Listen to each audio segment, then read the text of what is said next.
విక్రమార్క మహారాజు 32వ జన్మ విక్రమని మీ నాన్నగారు చెప్పారట. దాని గురించి కాస్త వివరంగా చెప్తావా? నాన్నగారు, ఆ అమ్మాయికి మరణగండమ్మా. ఇటు వెళ్ళిపో.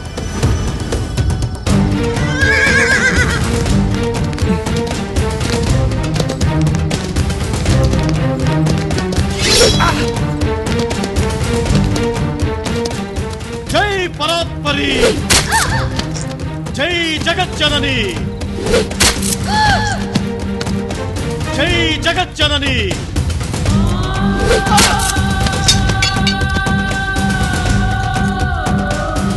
జై జగజ్జనని. ఈ నలుగురిలో ఎవరు చేసిన త్యాగం గొప్పది? ఈ నలుగురిలో ఎవరు గొప్పవాళ్ళు?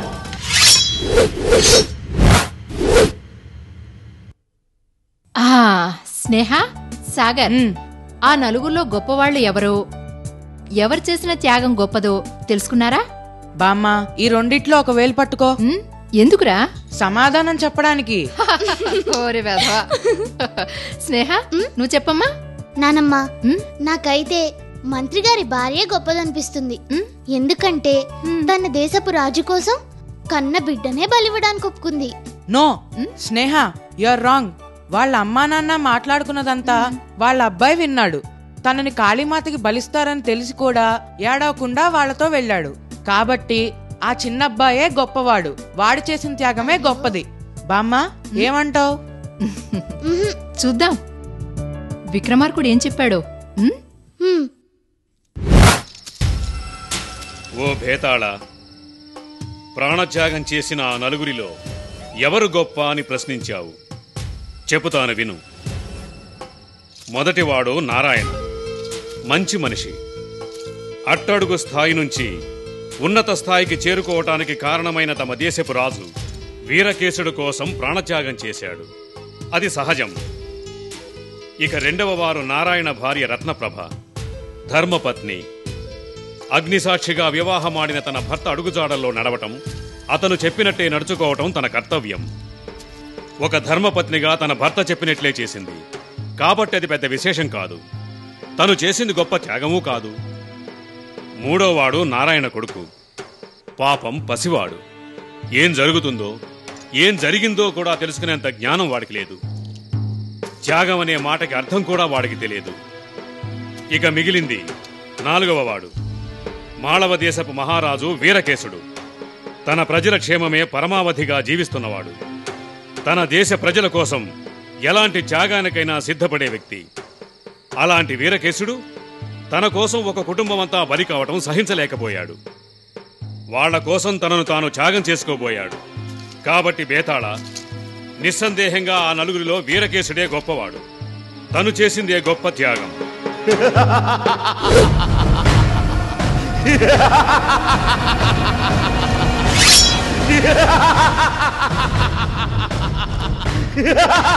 Super, fantastic. నానమ్మా, నాకు డౌట్. శ్మశానంలో ఉండే బేతాళుడికి ఇలాంటి బ్రహ్మాండమైన కథలు ఎలా తెలుసు? అవును బామ్మ, నాకు కూడా ఆన్సర్ తెలియని కథలు చెప్తున్నాడంటే వాడు సామాన్యుడు కాదు. అసలు వాడెవడు? వాడికి కథలు ఎలా తెలుసు? Good question. సాగర్, ఇన్నాళ్ళకొక మంచి క్వశ్చన్ వేశావురా. భేతాళుడు విక్రమార్కుడికి చెప్తున్న కథలు సామాన్యమైనవి కావు. నిజానికి ఆ కథలన్నీ కైలాసంలో శివుడు పార్వతికి చెప్పిన కథలు. ఏంటి? నిజమా? అవును బామ్మ, కైలాసంలో శివుడు పార్వతికి చెప్పిన కథలు ఇక్కడ బేతాళుడికి ఎలా తెలుసు? ఎలా తెలుసంటే, ఆ రోజుల్లో భేతాళుడు కైలాసంలో ఉండేవాడు. కైలాసంలో సేవకుడుగా పనిచేస్తూ శివుడు పార్వతికి చెప్తున్న కథలన్నీ వినేవాడు. ఇంటికెళ్ళి వాడి భార్యకి ఈ కథలన్నీ చెప్పేవాడు. ఒకరోజు భేతాళుడి భార్య పార్వతి దగ్గర ఈ కథలన్నీ నాకు తెలుసండి అని చెప్పింది. ఎలా తెలుసని పార్వతి అడిగితే, నా భర్త చెప్పాడు అని చెప్పింది. దాంతో కోపం వచ్చిన పార్వతి తాము మాట్లాడుకునే మాటలన్నీ దొంగచాటుగా బేతాళుడు వింటున్నాడని శివుడికి చెప్పింది. దాంతో ఆగ్రహించిన శివుడు వాణ్ణి భూలోకంలోని శ్మశానంలో ఒక శవంలో నివాసం ఉండమని శపించాడు. అమ్మ బాబోయ్! ఏమైందిరా? బామ్మ, బేతాళుడి దగ్గర చాలా కథలున్నాయని తెలుసు, కానీ బేతాళుడికి ఇంత కథ ఉందని ఇప్పుడే తెలిసింది. ఒరేయ్, మనకు తెలిసింది గోరంతా, తెలియంది ఆకాశమంతా. నానమ్మా, ఆ తర్వాత ఏమైంది? బేతాళుడు మళ్ళీ కథ మొదలు పెట్టాడా? ఓ, 6వ కథ చెప్పడం మొదలుపెట్టాడు. ఓ విక్రమార్క మహారాజా, ఈ శ్మశానంలో నన్ను వశపరుచుకోవాలని ప్రయత్నిస్తున్న నీ ధైర్య సాహసాల్ని అభినందిస్తున్నాను. విక్రమార్క మహారాజా, 6వ కథ చెప్తున్నాను, విను.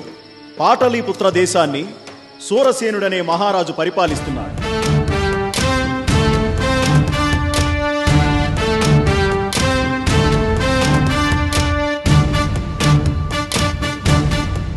అతని అంతఃపురంలో చూడామణి, శిరోమణి అనే 2 చిలకల్ని అపురూపంగా పెంచుకుంటున్నాడు. మగచిలుకైన చూడామణి ఒకరోజు ఆడచిలుకైన శిరోమణితో వివాహ ప్రసక్తి తీసుకొచ్చింది. ఒకే పంజరంలో నివసిస్తున్న మనం భార్యాభర్తలుగా మారిపోదామా? దానికి శిరోమణి, మగవాళ్ళంటే నాకు అసహ్యం, మీరందరూ మోసగాళ్ళు. ఎందుకలా అంటున్నావు? దానికి కారణం చెప్తాను, విను అంటూ ఆడచిలుకైన శిరోమణి కథ చెప్పడం ప్రారంభించింది. పాటలీపుత్రానికి కోసెడు దూరంలో ఉన్న ఒక ఊరిలో పరాజిత్తు అనే ఒక వర్తకుడుండేవాడు. ఆయన కుమారుని పేరు సర్వజిత్తు. సప్త వ్యసనాలకి బానిస.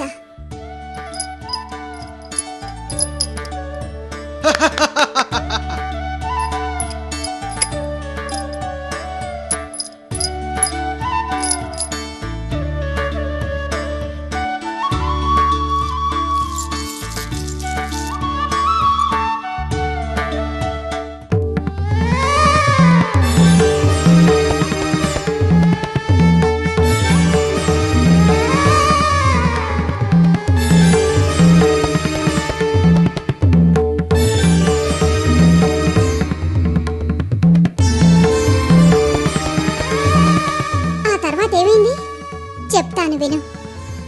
సర్వజిత్తు ప్రవర్తన తండ్రికి మనోవేదన కలిగించింది. దాంతో తండ్రి పరాజిత్తు కొడుకు గురించి బెంగతో ఆరోగ్యం క్షీణించి మరణించాడు. ఇక తన దారికి అడ్డే లేదనుకున్న సర్వజిత్తు ఆస్తి మొత్తం జూదానికి, ఇతర వ్యసనాలకి ఖర్చు చేసి పోగొట్టుకున్నాడు. అలా జరుగుతున్న క్రమంలో ఒకరోజు సర్వజిత్తు ఒంటరిగా అడవిలో నడుస్తుండగా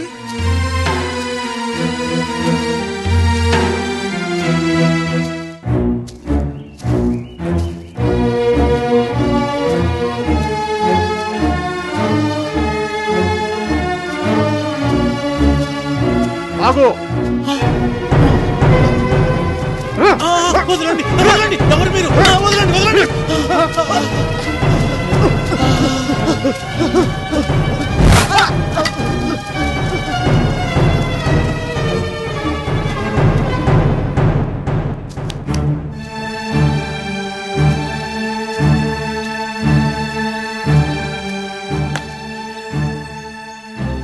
సమయానికి దేవుళ్లాగా వచ్చి నా ప్రాణాలు కాపాడారు. నీకు ఏమిచ్చి రుణం తీర్చుకోవాలి? కాదు కాదు, అంత మాట అనకండి.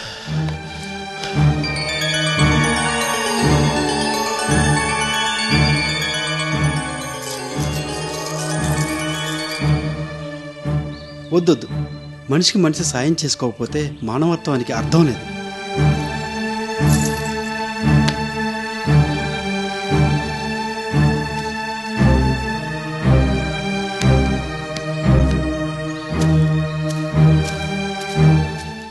విధంగా దొంగల బారి నుండి కాపాడిన సర్వజిత్తుని మెచ్చి నారాయణ దత్తు తన ఇంటికి తీసుకెళ్లాడు.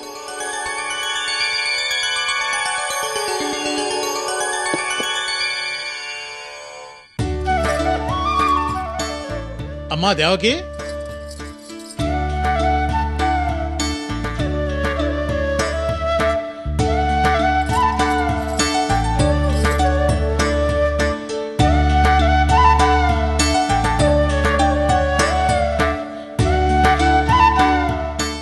మొదటి చూపులోనే దేవకిని ఆకట్టుకున్నాడు.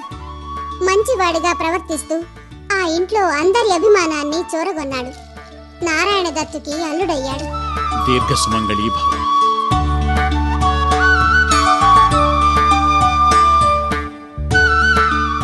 ఒకరోజు నారాయణ దత్తుతో తమ ఊరు జ్ఞాపకం వస్తుందని భార్యతో కలిసి తమ ఊరికి వెళ్ళి అక్కడేదో ఒక వ్యాపారం చేసుకుంటానని చెప్పాడు. అల్లుడు కోరికని కాదనలేకపోయాడు నారాయణ దత్తు.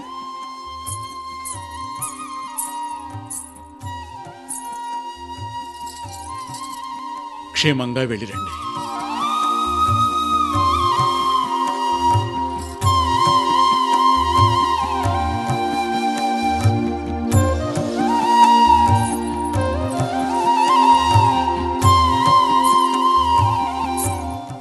కుమార్తెకు తోడుగా ఒక అవ్వని పంపించాడు.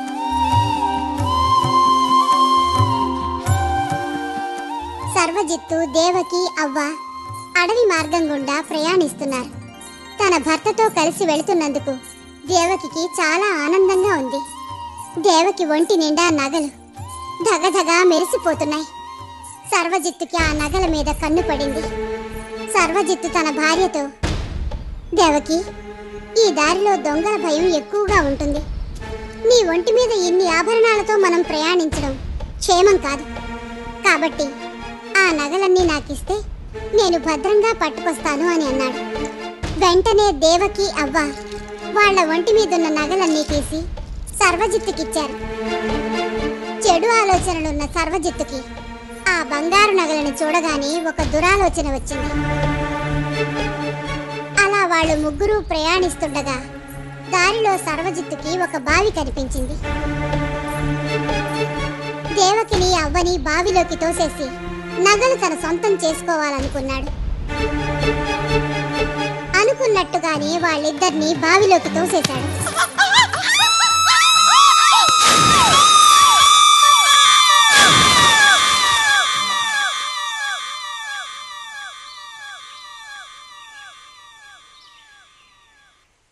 తన కార్యం నెరవేరినందుకు సంతోషించాడు సర్వజిత్తు. అలా తన భార్యని, అవ్వని బావిలోకి తోసేసిన సర్వజిత్తు ఆనందంగా అక్కడి నుంచి వెళ్ళిపోయాడు. మిత్రులతో కలిసి జూదం ఆడడానికి వెళ్ళాడు.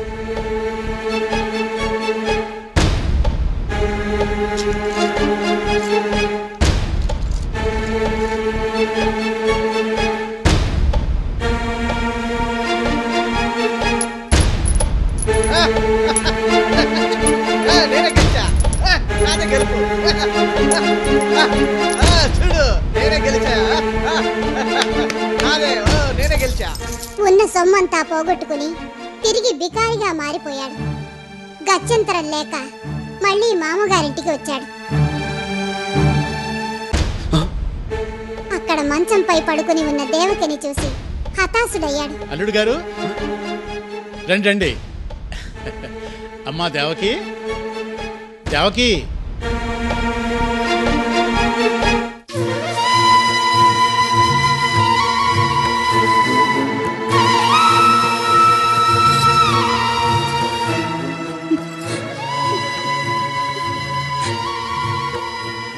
జరిగిందంతా మీ నాన్నగారికి చెప్పలేదా?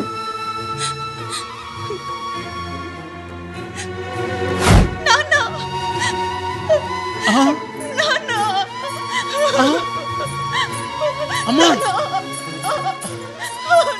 ఏమైందమ్మా? ఘోరం జరిగిపోయింది నాన్న. దారిలో మేము వెళ్తుంటే దొంగలు మా ఒంటి మీద నగలన్నీ దోచుకుర్రే. నన్ను అవ్వని బావిలో పడేశారు నాన్న. మీ అల్లుడిని దొంగలు పట్టుకెళ్ళిపోయారు నాన్న. చేసిన తప్పుని మన్నించమని వేడుకున్నాడు. బావి నుంచి బయటపడి అతి కష్టం మీద ఇంటికి చేరుకున్న దేవకి భర్తని మన్నించింది. అతను ఎలాంటి దుర్మార్గుడైనా భర్త చేసిన తప్పుని బయట పెట్టకుండా గౌరవించింది. అయినా సర్వజిత్తులోని దుర్మార్గుడు కరుణించలేదు. ఒక రాత్రి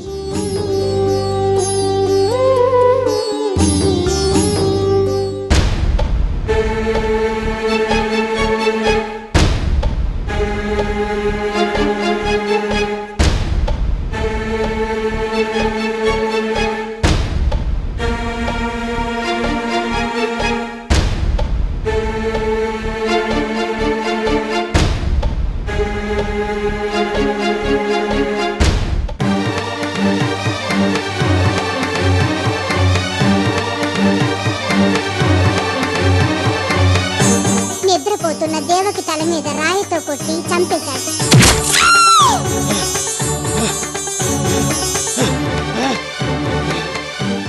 దొరికిన నగలు డబ్బు తీసుకుని పారిపోయాడు. ఇప్పుడు అర్థమైందా నేను మగవాళ్ళని ఎందుకు నమ్మను?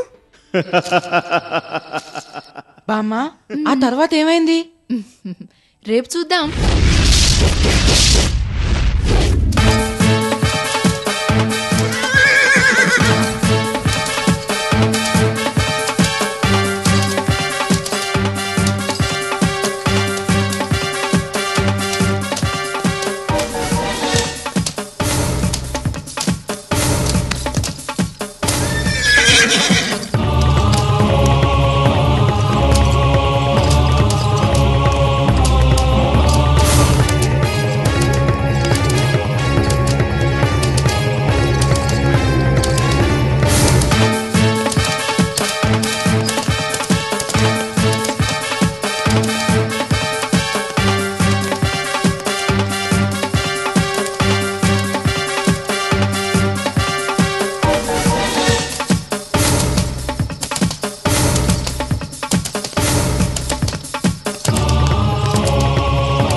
ఆగిపోయావు? అటు చూడు.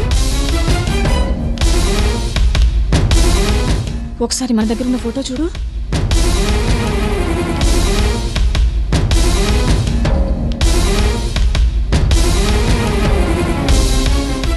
విక్రమ్ గారికి ఫోన్ చేయి.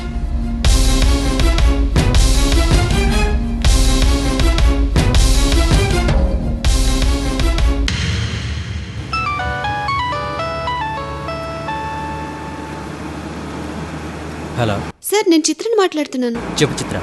మీరు చెప్పిన నందన్ బైరాగ్ కనిపించాడు sir. What?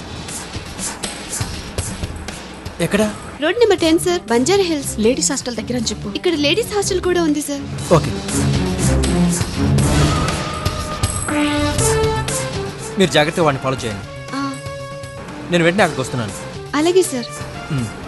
Okay sir. Driver car వెనక్కి పోనీ. అలాగే సార్. ఏంటి చూస్తున్నావు? నందన్ బైరాగ్ కనిపించట్లేదే, రా చూద్దాం.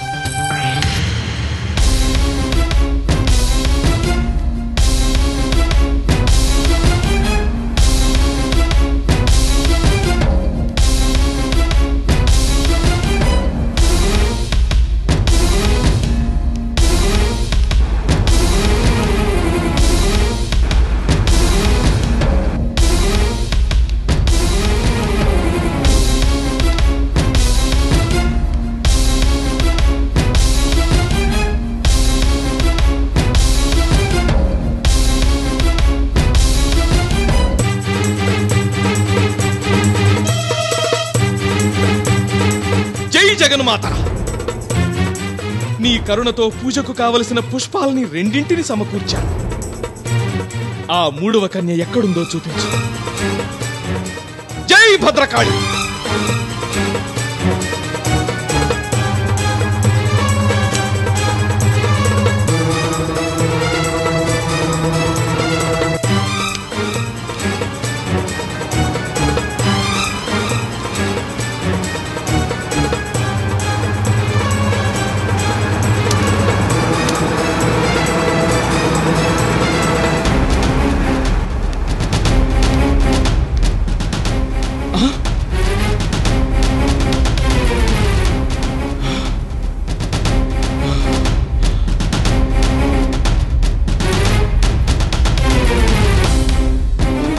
అమ్మా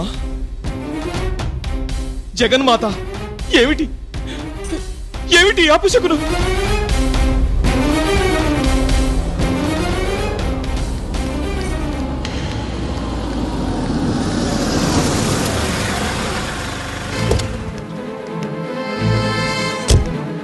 వాడెక్కడున్నాడు?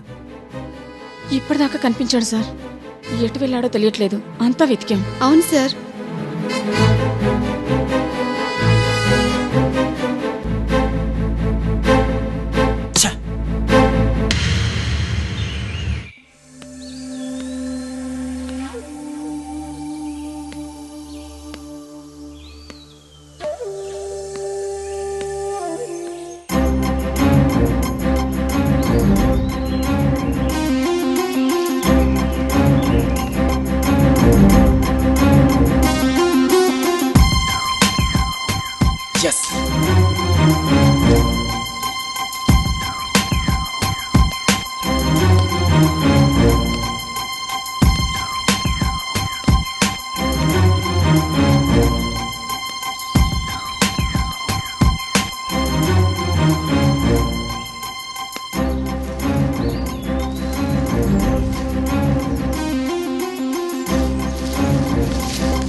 ఏయ్, ఎవరు ఎవరది? బయటికి రా, చెప్పేది నీకే. మీరా? ఏం బాబు, ఊర్లో రాత్రి అద్భుతాన్ని చూశారుగా, ఇంకా ఊరోజులు వెళ్ళలేదా? నా సంగతి సరే, నువ్వేంటి వెతుకుతున్నావు? ఏం లేదు సారు, ఇందాక బీడీ తీస్తుంటే రూపాయి బిళ్ళ కింద పడిపోయింది, అది ఎదుగుతున్నాను. రూపాయి కోసం ఇంతలా వెతకాలా? ఈ కొండ ప్రాంతంలో ₹1 100 సమానం తెలుసా? ఇవాళ ఏమైనా సరే అది దొరకాలి, అప్పుడు ఇంటికి వెళ్ళేది. ఎక్కడున్నావే? డబ్బంటే నీకు అంత ఇష్టమా?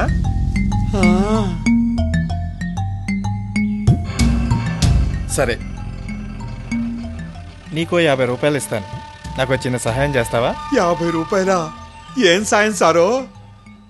ఏమీ లేదు, కొట్టుకెళ్ళి నాకు బ్రెడ్, పాలు, పళ్ళు తీసుకురావాలి. తెస్తావా? మీకు సాయం చేయాలనే ఉంది సారు, కానీ ఈ ఊళ్ళో మీకు సాయం చేయకూడదని కట్టడి చేశారు కదా.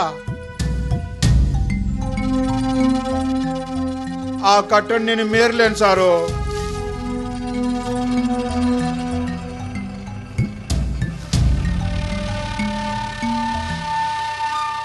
సర్లే, నీ పని చూసుకో, నేనే తెచ్చుకుంటానులే. ఉంటా. సారు సారు సారు, ఈ ఊరు జనం నేనేం చేస్తున్నానని ఏ కలతో సుత్తున్నారు. మీరేదో తీసుకురావాలన్నారు కదా, డబ్బులు ఇవ్వండి, తీసుకొస్తాను.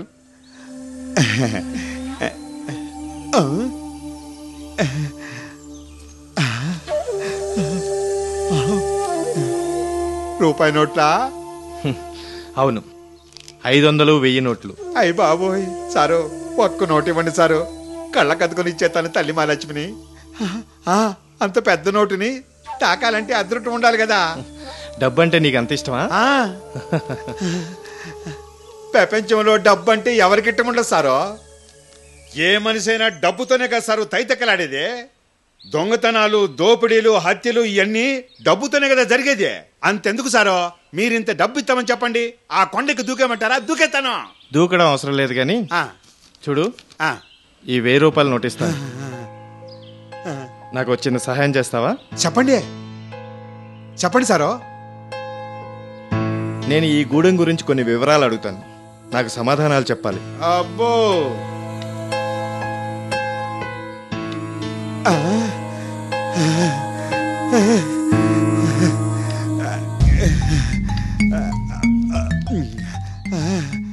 సారో అంటూ భయంగా ఉంది సారో. నువ్వేం భయపడక్కర్లేదు, నువ్వు చెప్పేవేమి నా ప్రాణాలు పోయినా ఎవరికి చెప్పను. నువ్వు నాకు చెప్పడం వల్ల నీకే సమస్య రాదు.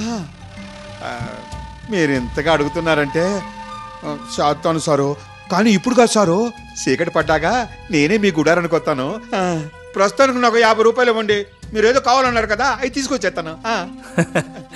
సరే,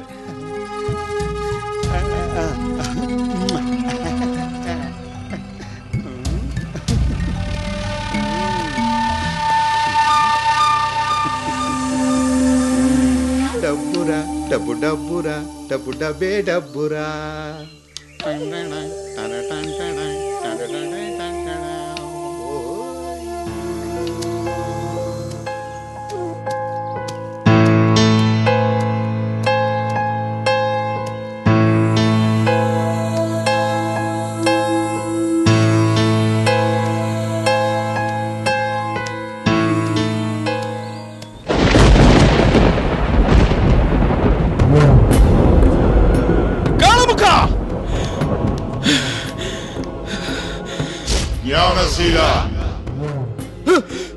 ఏమిటి అపశకునం? ఎందుకు ఇలా జరిగింది? జగజ్జనని అనుగ్రహంతో పూజకు 2 కన్యల్ని తీసుకురాగలిగాను. 3వ కన్యను కనిపెట్టేలోపు ఎందుకు ఇలా జరిగింది? కాళీవర ప్రసాదమైన ఆ 3వ నిమ్మకాయ ఛిద్రమైందే ఎలా? ఎందుకు ఇలా జరిగింది? ఇక 3వ కన్యను కనిపెట్టడం ఎలా? జ్ఞానశీల, నీకంటే శక్తివంతుడే నీ ప్రయత్నాన్ని అడ్డుకోగలడు, విచ్ఛిన్నం చేయగలడు. అంటే ఆ కారులో ఉన్న వ్యక్తి నాకంటే శక్తివంతుడా? నీ ప్రశ్నకి సమాధానం చెప్పగలిగే శక్తి నాకు లేదు. అలా అనుకో. ఆ కారులో ఉన్న వ్యక్తి ఎవరో నాకు తెలియాలి. అది చెప్పలేనని చెప్పానుగా. అడిగింది అడిగి కాలయాపన చేసుకోకు. అలాగైతే పూజకు కావలసిన 3వ కన్యను కనుగొనడం ఎలా? ఇక కన్య పూజ ముగించే మార్గమే లేదా? ఉంది. ఒకే ఒక్క మార్గం ఉంది. ఏమిటది? కన్యలు 3 దిక్కుల్లో ఉంటారని కాళికాదేవి సూచించింది కదా. ఉత్తరం, దక్షిణం, తూర్పు ఈ దిక్కులే కదా. ఉత్తర తూర్పు దిక్కుల్లో కన్యలు నీ వశమయ్యారు కదా. అవును. ఇక మిగిలింది దక్షిణం.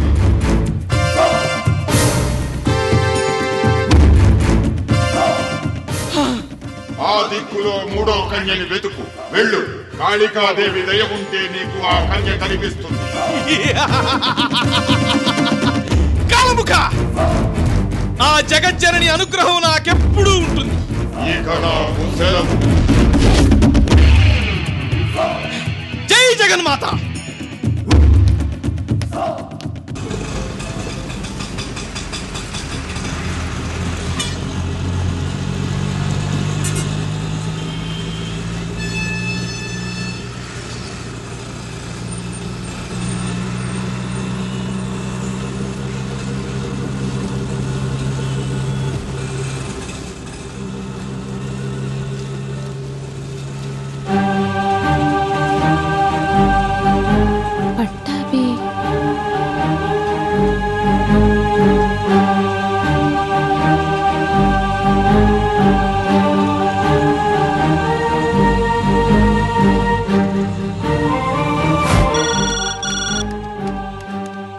హలో, విక్రమ్ గారున్నారా? వద్దు, ఫోన్ విక్రమ్కి ఇవ్వద్దు. పట్టాభి గారు, మీకు ఫోన్ అండి. ఓ హాయ్ హాయ్ హాయ్, మీరా?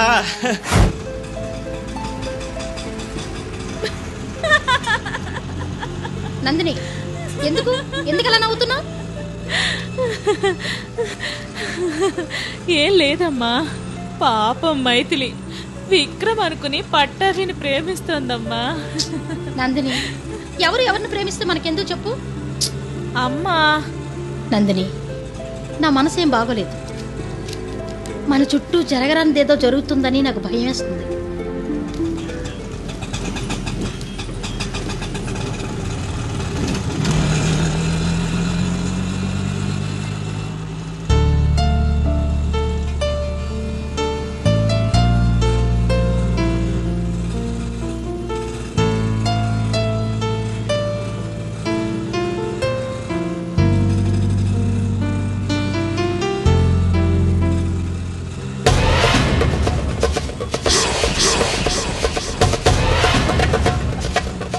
అమ్మా అమ్మా, ఏమిటి అక్కడ చూడు.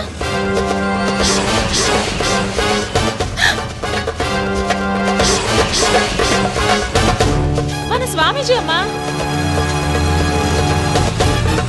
ఆ పాప, ఆపు ఆపు అమ్మా.